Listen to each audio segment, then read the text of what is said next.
حضرت ابو ہریرہ کہتے ہیں حضور اچانک پہنچے حضرت عثمان غنی کے گھر، تو جناب عثمان غنی چارپائی پہ بیٹھے تھے اور جناب رقیہ اپنے ہاتھوں سے ان کے بالوں میں پانی ڈال ڈال کے ان کے سر کو دھو رہی تھی. یعنی چکی بھی پیسیں، لیپا پوتی بھی کریں کچے مکان کو، گھر کا سارا کام کاج بھی کریں اور اپنے شوہر کے بالوں میں پانی ڈال کر وہ سر بھی دھوئے. حضور پہنچ گئے، جناب عثمان غنی کی نظر پڑی تو جھجک محسوس کی. حضرت رقیہ رضی اللہ تعالیٰ عنہ بھی ذرا ٹھہر گئیں. دیکھو میرے نبی پاک کی تربیت کا انداز.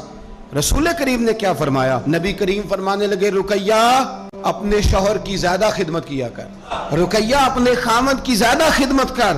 فرمایا میرے سارے صحابہ شان والے ہیں، لیکن جس نے میرے اخلاق کو سب سے زیادہ دیکھنا ہو وہ میرے عثمان غنی کو دیکھے.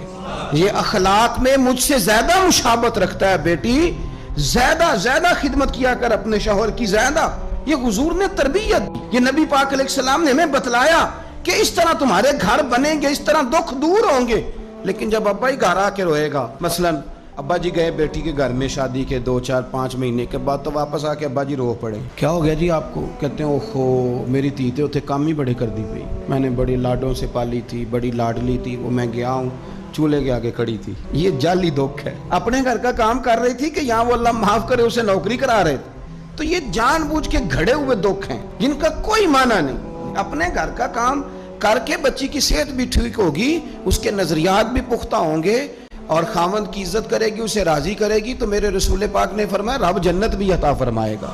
لیکن یہ دکھ ہے جناب، وہ ہو میں گیا گرمی بڑی سخت تھی. یہ دکھ ہے کوئی کہ میری بیٹی روٹیاں پکاتی ہے جی، شوگر کار پکاتی ہے، اللہ کا احسان سمجھ. یہ تو دور ہے وسوسوں کا. میں تو کہتا ہوں اس میں جو بندہ زیادہ مصروف ہے نا، اس کو روٹی کھانے کا ٹائم بھی مشکل سے ملتا ہے، وہ بھلا آدمی ہے. تھک کے سوئے، یہ ٹینشنوں میں نہ پڑے، چگلیوں میں نہ پڑے، غیبت میں نہ پڑے، گلے نہ کرے، بری سوچ نہ اسے آئے. اور یہ بچیوں کی ٹریننگ کریں. آپ یقین کریں یہ مفت کے رٹے ہیں، جھگڑے ہیں. سنو میرے رسول پاک نے کیا فرمایا. کسی نے پوچھا حضور بہترین مسلمان کون ہے؟ تو نبی پاک نے فرمایا جو سلام لینے میں پہل کرے اور روٹی زیادہ کھلائے. تو اگر آپ کی بیٹی کسی کو روٹی پکا کے کھلائے گی تو بہترین مسلمان بنے گی.